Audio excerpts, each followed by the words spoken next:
Good morning, class 4th students. So today we are going to do the book exercise of the talkative barber. Okay. So open your book and open this one exercise. Say aloud question number 1. So in this question you have to take on the words which have id sound. ठीक है, जिन words से आपको id sound आ रही है, for example cried, id आ रही है ना id की sound, तो उस पे आपको टिक करना है. जिसमें ईडी की साउंड आ रही है उसमें आपको क्रॉस करना है. ओके, सो जब आप ये वर्ड्स को बोलेंगे आपको तेज बोलना है. एक्सेप्टेड, आईडी की साउंड आ रही है, no, so it is wrong. Answered, ed, wrong. Irritated, ed, wrong. Failed, ed, wrong. Completed, wrong. Challenged, ed, wrong. cried, id की साउंड आ रही है ना, so it will correct. Surprised, id की साउंड आ रही है, correct, tick on it. Fined, id की साउंड आ रही है, करेक्ट. लिग्ड, ईडी की साउंड आ रही है, रॉन्ग. सेलिब्रेटेड, ईडी की साउंड आ रही है, रॉन्ग. फ्राइड, आईडी की साउंड आ रही है, correct. Okay, so do this one exercise. Now here are some words. You have to make sentence from these words. Get it? So let's start. Your first word is converse. Converse का means होता है conversation, बातचीत करना. Make your own sentences. No need to look sentences from your own. Okay? I am explaining you the meaning of these words in Hindi. You have to make your own sentences. तो converse का मतलब होता है बातचीत करना. So what sentence you can make? I can converse in English fluently. मैं English में बहुत अच्छे से बातचीत कर सकता हूँ. Now next is tickle. Tickle का मतलब क्या होता है? गुदगुदी करना. So it's sentence, I tickle the baby to make him laugh.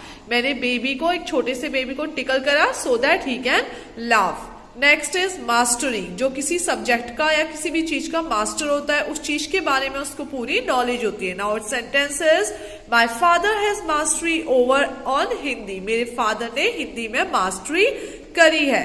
Challenge मतलब किसी को चैलेंज करना, किसी को चैलेंज का मतलब होता है किसी को चुनौती देना. Okay, so it's sentence, I challenge him to solve the riddle. मैंने उसको चैलेंज करा कि वो रिडल को सॉल्व करके दिखाए. Now next word is accepted. Accept मतलब कोई चीज मान लेना. My father accepted my decision. मेरे फादर ने मेरा डिसीजन मान लिया. Now come to question number 2 of this. Write all the words that show you are happy. आपको वो सारे वर्ड्स लिखने हैं जो आप एक्साइटमेंट में बोलते हो बट इन इंग्लिश. जैसे कि हुर्रे, हा हा. Next you can write Yahoo, oh wonderful, hip hip, hooray. Okay. Now coming to question number 3. If you know more words, you can write your own words also. Okay. ये तो आपके लिए सिर्फ example है. अगर आपको और पता है so you can write others also. Okay. Now question number 3 is, tick the right answer. First, I visited the court of Akbar means. इसका जो आपका राइट ऑप्शन है उस पे आपको टिक करना है. इसका मतलब क्या होता है कि I visited the court of Akbar. मैं अकबर के दरबार में गया. इसका मतलब क्या होता है? You always live there. आप वहीं रहते हो. You came there for a short time. आप वहां बस थोड़ी देर के लिए गए. दरबार में थोड़ी देर के लिए जाना. या फिर यू वर बोर्न देयर, या फिर आप वहीं पे पैदा हुए. What is the right answer? You came there for a short time. Now next question is, to imitate someone means. To imitate का मतलब क्या होता है? टू कॉपी समवन, किसी को कॉपी करना, किसी की चीटिंग करना, किसी को टीज करना, या फिर किसी को गुस्सा दिलाना. What it's meaning? Copy someone. Now come to question number 4. Now in this question you have to add ly at last of these words. Now fluent के लास्ट में ly लग जाएगा तो क्या बन जाएगा? fluently. Angry, angrily. Sad, sadly. Fierce, fiercely. Gentle, gently. And the meaning of gently is soft. Okay, जैसे इसमें तो क्या है? fluent, सिर्फ ly लगा लिया. अब जो angry की स्पेलिंग होती है, angry की स्पेलिंग में y हटके क्या आ जाएगा? ILY. सैडली में सिर्फ ly ऐड होगा. फियर्सली में क्या हो जाएगा? ly ऐड हो जाएगा. जेंटली में क्या हो जाएगा? GENTLY, E को रिमूव करके only LY. Okay, now come to matchups. You have to match these words according to the other words. Okay, your first word is king. किसके साथ मैच होगा? courtiers, राजा दरबारी.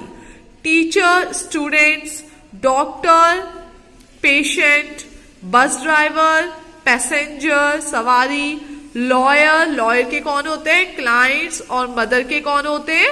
Children. Okay, like this you have to match it. This is it for the book exercise. Now I am going to explain you the word meanings of the story.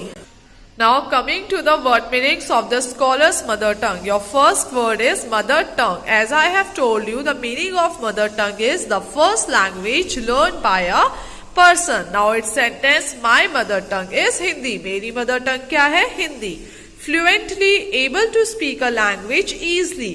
कोई भी language को easily बोलना, बिना रुके अपने comfortable zone में होके बोलना. Now its sentence is, I like to speak English fluently. मुझे इंग्लिश fluently बोलना अच्छा लगता है. Third word is whisper, to speak very quietly. एकदम मतलब चुपचाप होके बोलना. जैसे कान में किसी के कोई बात बोलते हैं ना हल्के हल्के, उसको क्या बोलते हैं? whisper. Now its sentence, some children are habitual of whispering in the class. कुछ बच्चे हैबिचुअल होते हैं. हैबिचुअल का मीनिंग होता है आदत. ठीक है, कुछ बच्चों को आदत होती है क्लास में विस्पर करने की.